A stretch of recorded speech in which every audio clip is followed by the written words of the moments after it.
인데요. 다음 주에 목요일 날은 7시 반에 모입니다. 식사하지 마시고 오시고요.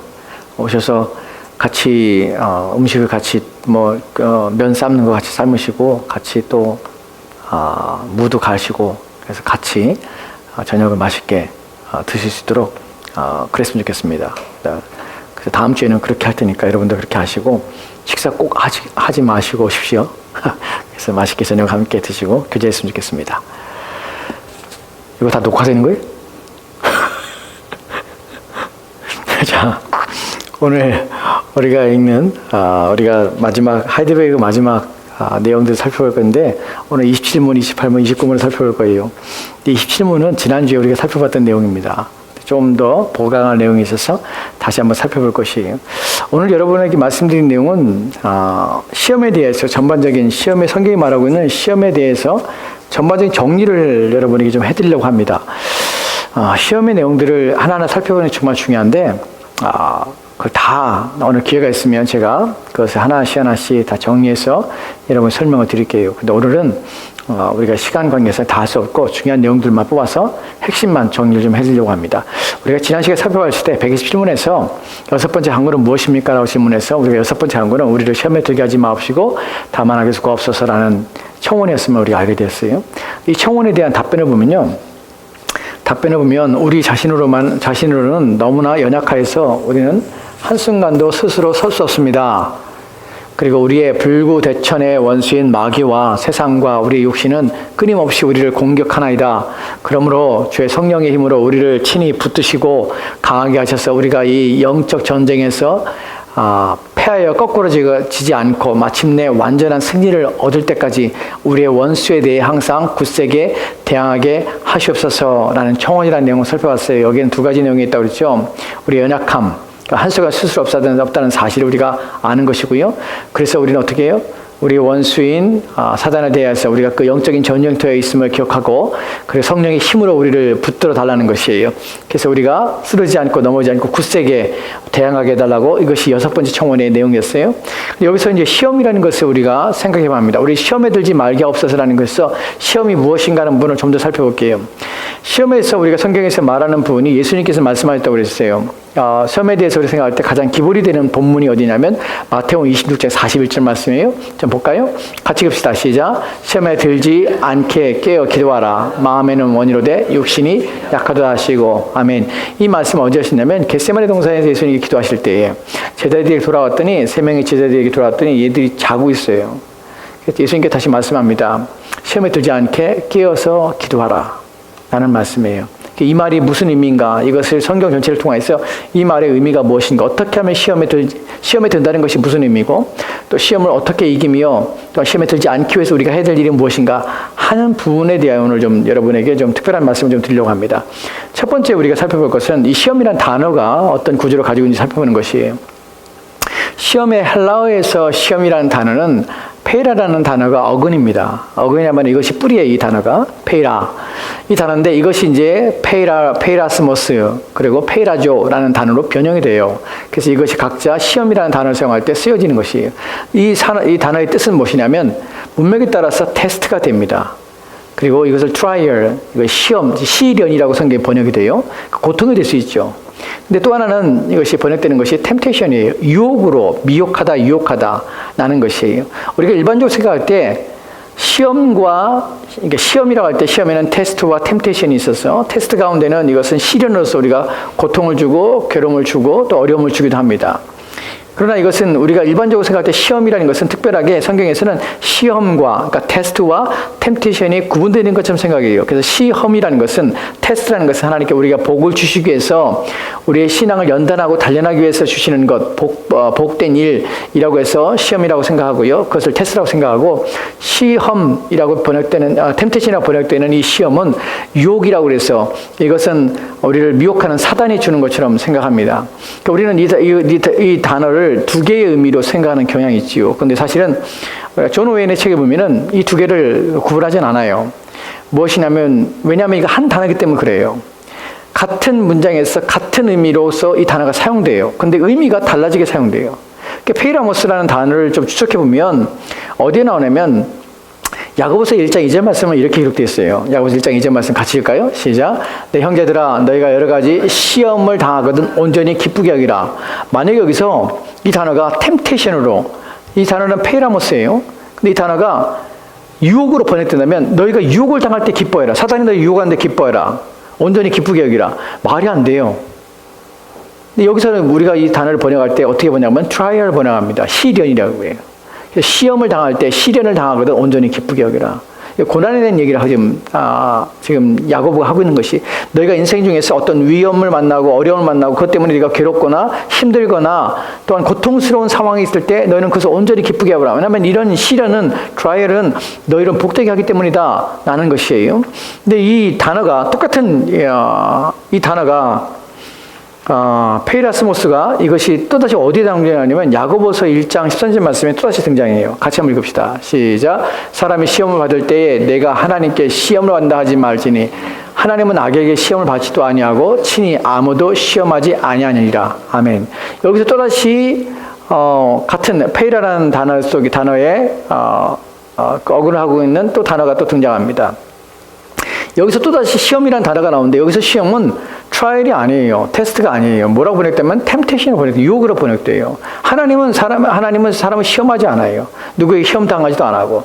그렇다면 성경에서 말하는 시험이라는 것은 확실히 구별되는 명확한 어떤 것이 아니라는 것이에요. 이것은 동일한 어떤 상황 속에서, 주어진 상황 속에서 우리 마음의 어떤 동일한 어떤 상황 속에서 그것을 어떻게 대하냐에 따라서 태도와 어떤 상황을 어떻게 해결하며 그것을 어떻게 적용하며 접근하며 그것을 통해 우리가 어떤 행동을 만들어낼 때 그것은 때로는 그러니까 테스트, 트라이얼이 될 수 있고, 그래서 우리의 신앙에 유익함이 될 수 있고, 또 반대로 이것이 우리로 하여금 템테이션이 돼서 우리로 하여금 고통스럽게 하며 우리로 하여금 믿음에 떨어지게 하며 또한 우리로 하여금 죄악을 범하게 하는 일들이 될 수 있다는 것이에요.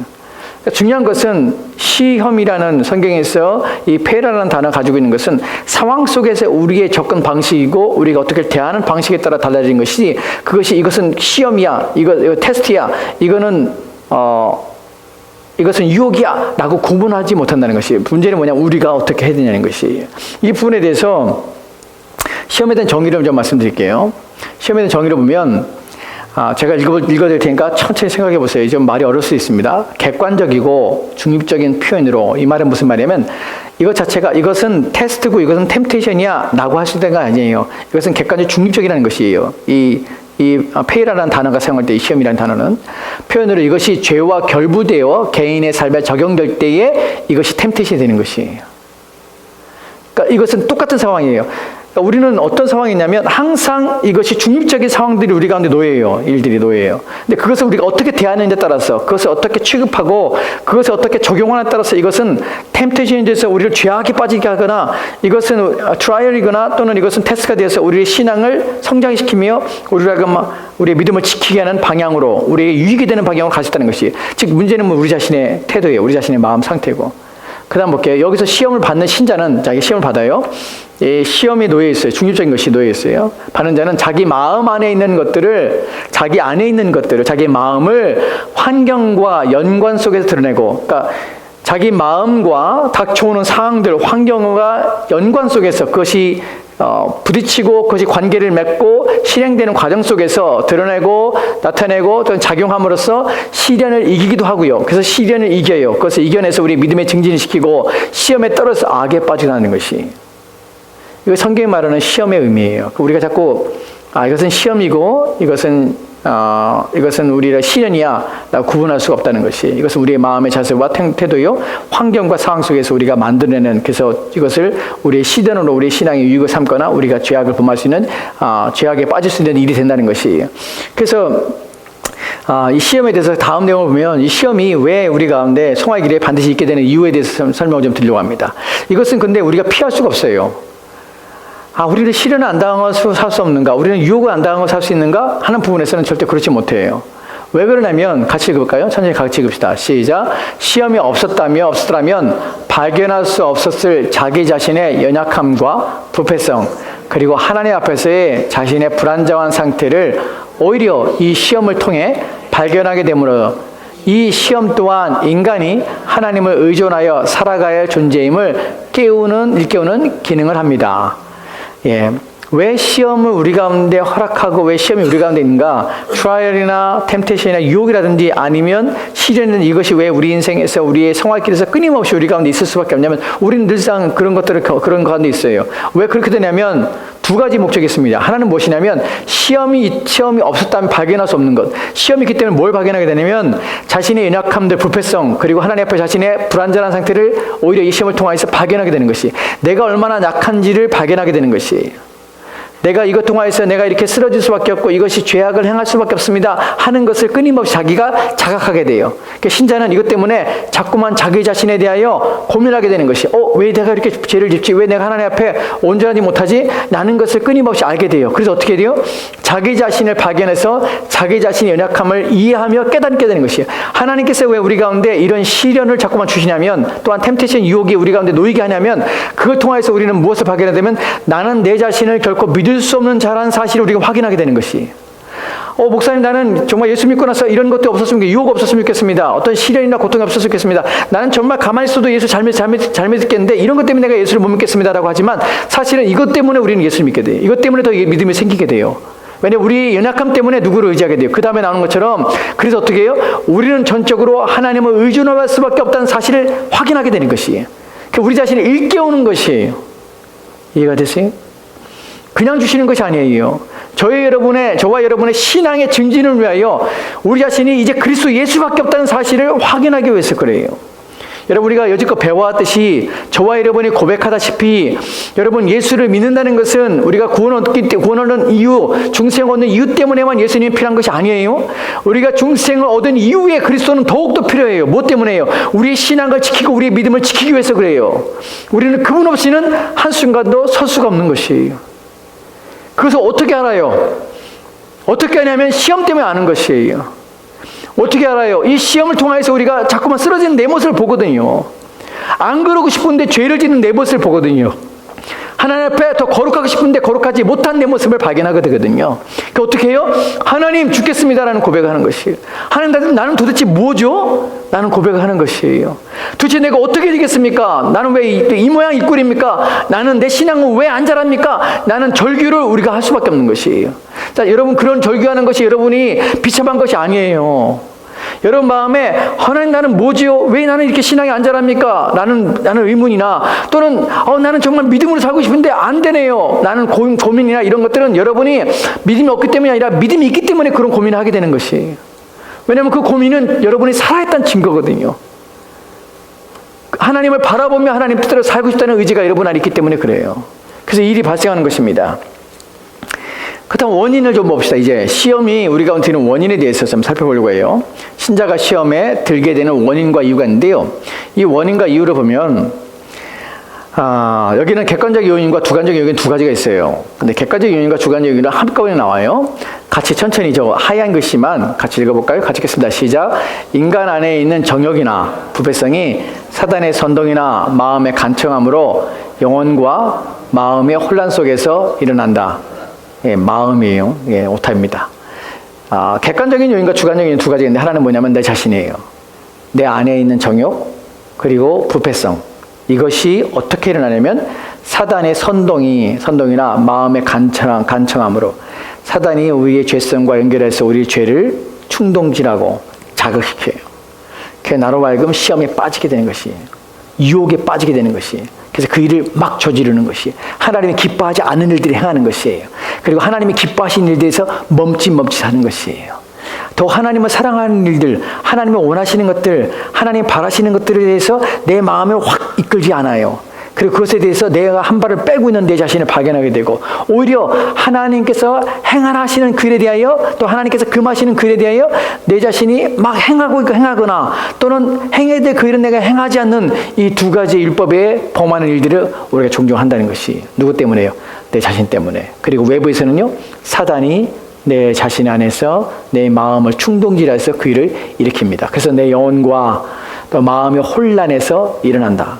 혼란시켜서 나로 하여금 하나님께서 원하지 않는 일들을 행해서 시험에 빠지게 되는 것이에요. 여기에 세 가지 요인인데요. 첫 번째 사단이 우리 죄와 연합해서 일을 합니다. 두 번째는요. 사단만 하는 것이 아니에요. 유혹에 가득 찬 세상에 또한 사단이 이 유혹에 같은 세상을 통해서 우리를 자극하고 유혹해서 우리가 빠지게 됩니다. 세 번째, 이에 반응하는 우리 자신의 육체의 정욕. 객관적인 것은 사단, 세상, 그리고 주관적인 것은요, 내 자신 아닌 정욕. 이것이 연결해서 시험에 빠지게 돼서 유혹에 빠지는 것이에요. 여기서 여러분들이 시험에, 예수님께서 이제 시험에 들지 않게 한다는 것, 시험에 들지 않기 위해서 깨어있으라고 하실 때에 깨어있다는 것은 세 가지 대상에 대해서 알을 의미해요. 그러니까 깨어있다는 것이 세 가지 대상에 대해서 알에 대한 얘기를 하는데, 첫 번째 알을 보면요, 첫 번째는요, 하나님 아는 지식의 빛입니다. 즉 시험에 들지 않게 깨어있으라. 그럼 어떻게 해야 됩니까? 라는 부분에서 세 가지에 대해서 깨어있다는 것은 단순히 우리가 그냥 잠을 안 잔다는 말이 아니라 우리의 생각과 우리의 의지와 우리의 정서가 열려있는 것이에요. 그래서 오픈돼서 그것에 모든 상황을 주시하고 주의하며 살펴보는 것이에요. 이것을 지적인 영역 속에서 계속해서 우리 지성이 역할을 하는 것이고, 우리 정서는 지성의 역할을 받아서 계속해서 우리 마음을 추스리고 관리하며 또한 보호하는 역할을 합니다. 그리고 지성과 정서의 의지, 정서에서 우리 의지는 작동하게 되는 것이에요. 이것이 깨어있는 상태예요. 근데 그 깨어있는 것은 무엇을 의미하냐면, 첫 번째, 하나님 아는 지식의 빛이에요. 그러니까 하나님을 아는 지식의 빛이란 하나님 말씀이 우리 안에서 우리의 영혼을 깨게 하는 것이에요. 우리 영혼을 살피게 되는 것이에요. 그 말씀으로 내 자신을 비춰보는 것이에요. 내가 어떤 좋은 어떤 상태에 있는지를 살펴보는 것이, 이것이 예수님께서 깨어있으라는 말의 첫 번째 의미예요. 첫 번째 의미는 뭐라고요? 하나님 말씀 안에서 하나님에 대하여, 그리고 내 자신에 대하여 살펴보고 내가 거기에 연결되며 하나님 말씀에 내가 부합한 상태에 있는가 하는 부분이에요. 두 번째는요, 같이 해봅시다. 시작. 인간이 이의 빛 아래에서 개별적인 자기 자신을 아는 것으로, 이는 자신의 독특한 마음의 특성과 정신의 성향, 본성의 길들을 아는 것이에요. 깨어있으라는 것에서 두 번째는, 첫 번째 하나님에 대한 지식의 빛 아래에서 내가 있는 것이, 두 번째는요, 자기 자신을 아는 것이에요. 내 자신이 뭘 알아야 돼요? 내 자신의 마음의 특성, 그 다음에 내 자신 정신의 성향, 그리고 본성의 기질. 이게 뭘 말하냐면 내 마음이 어떤 성향을 가지고 있는가 하는 것이, 이 부분이 어려울 수도 있어요. 이런 것이요, 나는 뭐 하기 좋아하냐는 것이, 나는 가만히 볼 때 나는 시간 있으면 나는 뭐 하길 좋아해. 그리고 어떤 상황이 있으면 나는 그것에 빠지면 막 정신없이 내가 미치듯이 그 일을 하고 있는 내 자신을 봐요. 또 하고 나서 내가 후회하는 내 자신을 봐요. 어떤 행동이나 말이나 마음의 생각이나 사고나 이런 것들이 내 자신 안에 있는 나의 기질적, 본질적 특성 때문에 내가 그 일을 하는 것이에요. 이것을 알아야 되는 것이, 그래야 죄를 끊어내요. 그래야 시험에 빠지지 않아요. 세 번째 봅시다. 세 번째 같이 할까요? 시작. 자신을 아는 지식의 빛 아래서 자기를 둘러싸고 있는 전개되는 환경의 의미를 바로 아는 것이. 첫 번째, 하나님 아는 지식, 그 지식의 빛 안에서 나를 알고요. 두 번째는 자기의 기질, 특성, 본질 아는 것이, 성향을 아는 것이, 파악하는 것이에요. 세 번째는요, 그 성향 가운데서 그 성향이 맞닥뜨리는 환경을 살피는 것이에요. 이렇게 시험은 우리가 깨어있을 때 이것들로 와요. 우리는 이것들을 통해서 이렇게 알면야마서 그것들을 분석해내고 이해함으로 내 자신을 지켜야 되는 것이에요. 그 부분에 대해서 좀 더 설명을 드릴게요. 시험이라는 정의를 좀 봅시다. 여러분, 이 부분이 우리가 시험에 들었구나 하는 것을 여러분들이 이걸 통해서 이해가 되는데, 사실 제가 이거 존 오웬의 말이에요.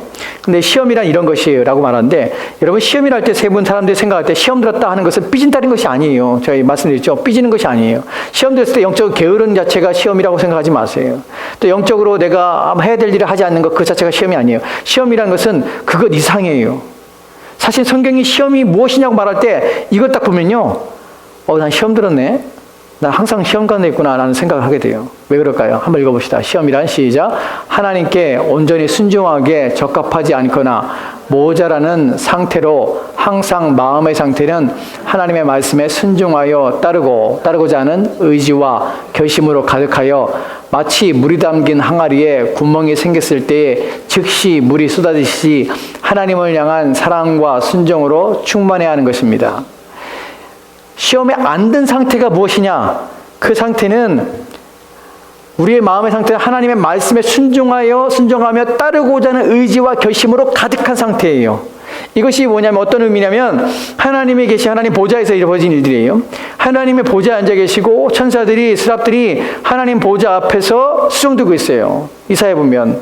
근데 그때에 그 수종드는 천사들의 상태에 설명한 내용들을 보면, 그 천사들의 모습들을 설명할 때 우리가 그 설명 속에서 우리가 알게 되는 것이 뭐냐면 천사들은 하나님의 말씀이 떨어지는 즉시 하나님의 말씀이 들리는 즉시 그 말씀을 수행하기 위해서 준비된 상태로 있어요. 이것이 온전한 상태라는 의미예요. 성경이 말할 때. 이것이 시험에 안 드는 상태예요. 그 말은 내가 하나님 말씀에 순종하여서 마음의 상태가 순종을 따르고자 하는 것이 내 마음에 가득하는 것이에요. 마치 어떤 상태냐면 지금 여기서 말하는 것처럼 항아리에 물이 가득 찬데 항아리에 구멍을 내는 순간 물이 터져나오듯이 내가 하나님 말씀이 선포된다면 하나님 말씀이 내게 주어진다면 그 말씀을 즉각 순종하고자 하는 의지가 내 마음에 가득해서 따르고자 하는 상태, 항상 주비 상태, 이것이 온전한 성도의 상태라는 것이. 그렇다면 그 나머지는요, 시험에 든 상태라는 것이.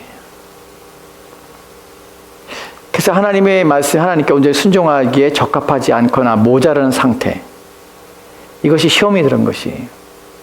그러면 여러분, 우리는 어떤 상태냐면 늘 시험에 든 상태로 살아가요. 이런 것을 보면요, 성경에서 우리가 너희 온전하라 라고 할 때 그 온전함은 어느든지 어느 때든지 마치 하나님께서 우리 가운데 말씀하실 때마다, 우리 가운데 하나님께서 무엇인가 명령하실 때마다 나는 그 말씀에 즉각적으로 그 말씀에 순종하겠습니다. 하나님 내게 말씀하십시오. 하나님 오늘 내가 어떻게 살아야 됩니까? 하나님 내가 어떻게 순종해야 됩니까? 그래서 내 마음이 계속 하나님 말씀에 이끌리고, 그래서 내 마음속에 상황들을 살펴봐서 그 상황에서 즉각적으로 모든 상황 속에 하나님 말씀에 순종하고자 하는 의지와 결단들을 가지고 즉각 순종하는 것, 이 상태가 우리의 온전한 상태인데 우리는 대부분 이렇게 못 살아요. 대부분이 아니라 거의 이렇게 안 살아요. 무슨 말입니까? 우리는 다 시험에 들었다는 것이. 삐지지 않은 것이 시험에 든 것이 아니에요. 사실은 우리는 언제나 유혹될 수 있는 상태에 놓여 있는 것이, 이것이 우리가 늘 언제나 시험에 빠지고 죄를 범하게 되는 이유가 됩니다. 왜냐하면 자기 자신을 지키지 못하거든요. 이것이 우리의 연약함이에요. 이것 때문에 우리가 늘 주님을 의지하게 되고 늘 기도할 수밖에 없고 하나님 앞에 도우심을 구할 수밖에 없어요. 왜냐하면 이 상태가 늘 언제나 우리 가운데 있는 건 아니거든요. 하나님 은혜의 말씀을 듣고 우리가 은혜를 받을 때는 막 마음이 기쁘고 즐거워서 하나님 말씀만 하면 내가 모든 걸 행하겠습니다라는 생각이 들지만 그것도 잠시 잠깐 지나고 나면 또다시 우리는 멍해지거나 또다시 우리의 생각은 다른 것에 취하거나, 그래서 하나님 말씀에도 좀 우리 마음이 좀 뒤로 물러가거나 하는 상태에 쉽게 빠지거든요. 우리는 그리스도가 필요합니다. 예수님께서 시험에 들지 않게 항상 깨어있으라 라는 말씀에서 어떻게 그럼 우리가 깨어있을 수 있습니까? 라는 질문을 우리가 갖게 됩니다. 거기에 대해 제가 세 가지를 좀 말씀을 드릴게요. 첫 번째 봅시다. 깨어있으라는 말이 가지는 신자의 의미입니다. 첫 번째로는 자신을 이해하라는 것입니다. 여러분 자신을 이해하십시오.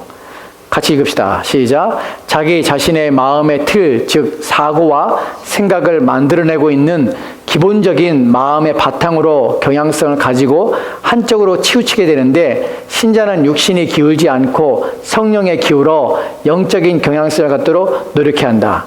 이 말이 무슨 말이냐면 자기 자신을 이해하라는 것은 내 마음의 틀이 있어요. 마음의 틀이라는 것은 내 마음의 생각이에요. 생각하는 방향이에요. 이걸 경향성이라고 그래요. 한쪽으로 기울어지게 돼 있어요. 우리는 항상. 사고와 생각이 만들어내고 기본적인 마음의 바탕으로 경향성을 가지고 있는데 한쪽으로 치우치게 되는데요. 신자는 육신에 기울이면 안 돼요. 그래서 어떻게 성령이 기울여야 되는 것이에요. 그 경향성을 갖도록 애써야 되는 것이에요. 이거 어디에 나와요? 로마서 8장에 나오죠. 어떻게 나와요? 영에 속한 사람과 어떻게 육신에 속한 사람이에요. 육신에 속해 있다는 것은 육신에 따라 살아요. 영에 속한 사람은요, 영에 속해 사는 것이에요. 우리 마음에 그리스도가, 우리가 예수를 믿고 나서 중생이 일어나서 우리의 경향성이 어떻게 바뀌었냐면 하나님 쪽으로 기우게 돼요. 그런데 그 기울음이 약해요. 그래서 그 기울음 가운데 이 기울임이 있을 때 우리 마음은 어떤 상태가 어떠냐면 하나님을 기쁘시게 하고 싶은 마음이 생겨요. 하나님 말씀을 듣고 싶은 마음이 생기고 하나님 말씀에 순종하고 싶은 마음이 생겨요. 이것이 경향성이에요. 나중에 이 부분을 좀 설명을 드릴게요. 나중에 여러분들이 다 이해 못해도 경향성에 대한 따로 말씀을 드릴게요. 그래서 마지막에 노란 부분은 이렇게 되는 것이에요. 어느 부분에서 부패성이 더 힘있게 역사하고 어느 부분에서 은혜가 더 약하게 되는지를 발견한 일에 있어 진지해야 된다. 그러니까 내 자신을 가만히 살펴볼 때 어느 부분에서는 내가 부패성이 강화돼요. 어느 부분에서는 내가 못 이겨내요. 때로는 막 열심히 경건생활 하다가도 어떤 일을 딱 닥치면은 어떤 시간이 남거나 어떤 여행하거나 또는 무슨 일 할 때 그때 나는 마음이 그냥 정말 마음이 모든 것들 경건생활 다 내려놓고 그냥 정신없이 내가 그냥 막 하나님 없이 그냥 막 살고 있는 내 자신을 봐요. 때로는 분주하거나 때로는 정치 복잡한 일들일 때, 또 어떤 어려움이나 어떤 문제가 생길 때, 여러분 그때 왜 언제 내가 이렇게 부패하는지 살펴보셔야 돼요. 그리고 언제 내가 은혜에서 점점 멀어지는지, 어느 때에 내가 이런 은혜에서 점점 멀어지는 자신을 살펴봐야 돼요. 첫 번째, 자신을 살펴봐야 되는 것이에요. 두 번째 봅시다. 두 번째는요, 환경에 대해 깨어있으라는 것이에요. 첫 번째는 자기 자신에 대해 깨어있으라, 두 번째는 환경에 대해서 깨어있으라는 것이에요. 같이 읽읍시다. 시작. 어떤 상황, 어떤 기회, 어떤 사람들과의 교제, 어떤 일들이 자신의 본성적 기질이나 부패성을 강하게 자극하는지 알고, 비록 죄가 되지 않는다 할지라도 죄와 쉽게 접촉할 수 있는 취약점에 노출되는 상황이라면 적극적으로 피하라. 피할 수 없다면 마음의 준비를 단단히 하고 환경을 타고 들어오는 죄의 속임에 속지 말아야 한다. 여기 보면요, 환경을 돌아보는데 어떤 상황들이 있어요. 또 어떤 기회가 있어요. 어떤 사람들과 교제가 있어요. 그리고 어떤 일들이 자신의 본성적 기질이나 부패성을 강하게 자극하는 것이 있어요. 어떤 사람들 만나면 같이 오르다 보면은 경건이고 뭐고 없어져요. 우리가 막 성경도 안 읽고 막 기도 생활도 안 해. 또 뭐 어떤 일이 우리가 터지게 되면 그 일에 막 분주해서 내 자신이 거기에 매여 있어서 아무것도 안 하고 하루 종일 보내거나 또한 일주일을 그렇게 보내요. 무엇 때문에? 환경에 우리가 넘어지는 것이. 비록 죄가 되지 않는다 할지라도 죄와 쉽게 접촉할 수 있는 취약점에 노출되는 상황이라면 적극적으로 피하는 게 좋습니다. 환경에서 내가 넘어질 것이다. 사람과의 만남 또는 어떤 기회, 어떤 상황 이런 데 처했을 때 이때 되면 내가 꼭 이러다 가면은 내가 정말 하나님 앞에 내가 경건하지 않고 내 마음이 자꾸만 어떤 거룩함에서 자꾸 멀어지고 하나님 없이 살고 기도도 안 하고 내가 해야 될 책임과 의무를 다하지 않는 그런 상황들을 맡을 때마다 여러분 생각하셔야 돼요. 내가 여기 약하구나. 이 부분이 내가 약하는 부분이구나.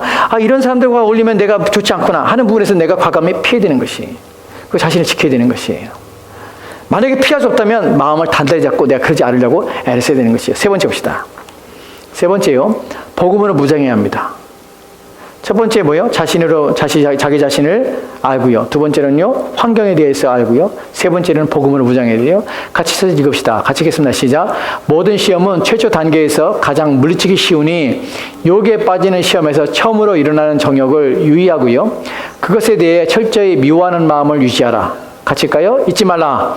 아주 작은 정욕의 바람은 최대한의 추악한 죄를 향한 출발점이며 환경에 의해 좌절되지 않는다면 충분히 실현되도록 뻗어나가려는 것이 죄에 이끌리는 신자의 욕망이다. 모든 시험은 첫 단계에 가장 물리치기 쉽습니다. 처음에 마음에 막 들어와요. 처음에 마음에 내 마음을 사로잡으려고 해요. 처음에 내 마음속에 와서 나를 유혹해요. 그 나로 하여금 하나님이 기뻐하지 않는 일들을 행하려고 하고 있어요. 하나님과 점점 멀어지려고 하고 있어요. 하나님에 대해서 내가 생각하지 않으려고 하고 있어요. 그때 최초의 단계가 물리치기 가장 쉬울 수 있는 상태입니다. 유혹에 빠지는 시험에 처음으로 일어나는 정욕을 위하고 그것을 철저히 미워하는 것이, 말씀으로 철저히 자신을 지켜내는 것이, 아주 작은 것들도요, 그것이 최대한의 추악한 죄를 향한 출발점이라는 사실을 여러분 기억하십시오. 만약 여러분이 이런 것들을 여러분 지키며 생각한다면 시험에 빠지는 데서 우리가 조금이라도 벗어날 수 있고 또 우리 믿음을 지킬 수 있습니다. 기억하십시오. 우리는 평생 동안 시험에 듭니다. 평생 동안 유혹이 있습니다. 그 유혹을 통해서 하나님 만나고 하나님께 나아갑니다. 하지만 그렇다고 해서 시험을 여러분이 막 들어도 된다고 여러분 생각하면 안 돼요. 우리는 시험을 이기만 하면서 우리 믿음이 더 강해지고 우리 신앙을 더 성숙할 수 있는 기회가 더 많다는 사실이에요. 시험에 들면요, 죄에 빠지면요, 여러분 믿음이 한순간에 무너져요. 그리고 거기서 헤어나기가 얼마나 힘든지 모릅니다. 자신을 지키는 일에 온 힘을 기울여야 되는 것입니다. 이제 128문 봅시다. 마지막. 당신의 기도는 어떻게 마칩니까? 우리 주기도문에서 당신의 기도 어떻게 마칩니까? 답변을 보도록 합시다. 답변해 보면요, 답변 같이 읽까요? 시작. 나라와 권세와 영광의 아버지께 영원히 있사옵나이다로 이러한 간구입니다. 같이 읽까요? 시작. 주님은 우리의 왕이시고요, 만물에 대한 권세를 가진 분으로서 우리에게 모든 좋은 것을 주시기 원하시며 또한 주실 수 있는 분이시기 때문에 우리는 이 모든 것을 주님께 구하옵니다. 이로써 우리가 아니라 주님의 거룩한 이름이 영원히 영광을 받으시옵소서. 아멘. 이것이 마지막에 있는 대개 나라와 권세와 영광이 아버지께 영원히 있사옵나이다, 이 말의 의미예요. 마지막에 이것은 우리는 대개란 말 하죠. 여러분 대개가 무슨 말이에요? 큰 개요? 대개? 대개란 말은요, 왜냐하면 한국말로 보내면 왜냐하면 이런 기도를 할 수 있는 이유가 무엇이냐면, 내가 이렇게 청원하는 이유가 무엇이냐면, 나라와 권세와 영광이 아버지께 영원히 있기 때문에 내가 이런 청원을 하나님께 드릴 수 있습니다라는 것이에요. 마지막 청원은 이 모든 것은 하나님이 주권자시고 하나님이 통치하시고 다스리는 분이기 때문에 나는 이 기도를 드릴 수 있습니다. 그래서 우리 주님은 우리의 왕이시고 만물에 대한 권세를 가진 분으로서 우리에게 모든 좋은 것을 주시기 원하시며 또한 주실 수 있는 분이기 때문에 우리 이 모든 것을 주님께 구할 수가 있습니다. 그래서 마지막 이 내용은 확정이에요. 확정. 주님은 그런 분이십니다 라는 것이 대개의 나라와 권세와 영광이 아버지께 영원히 있기 때문에 우리는 주님 앞에 이런 기도를 드립니다. 이런 청원을 할 수가 있는 것입니다. 즉 주님 들어주십시오. 주님의 이름으로 영원히 영광을 받으십시오 라는 청원을 하는 것이에요. 이것이 마지막 기도의 내용입니다. 이제 129문 봅시다. 129문은요, 아멘이라는 이 짧은 말은 무엇을 답니까? 아멘에 대한 내용이에요. 마지막 아멘까지 하는 것입니다. 답변해 볼까요? 같이 읽읍시다. 시작. 아멘은 참되고 확실하다는 뜻입니다. 내가 하나님께 이런 것들을 소원하는 심정보다도 더 확실하게 하나님께서 내 기도를 들으십니다. 아멘. 여러분, 왜 아멘을 안 하면 안 됩니까?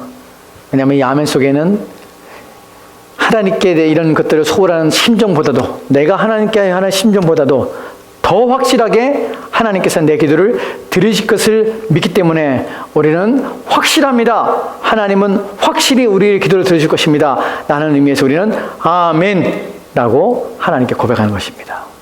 아멘이십니까? 여러분, 기도할 때 아멘 할 때마다, 여러분이 기도하며 간구할 때마다 아멘 할 때마다 하나님 확실히 내가 구하는 것 이상으로 도와주실 것을 나는 믿습니다. 아멘. 이런 간구를, 고백을 여러분 하시기 바랍니다. 우리가 오늘 주신 말씀을 가지고 함께 기도할까요?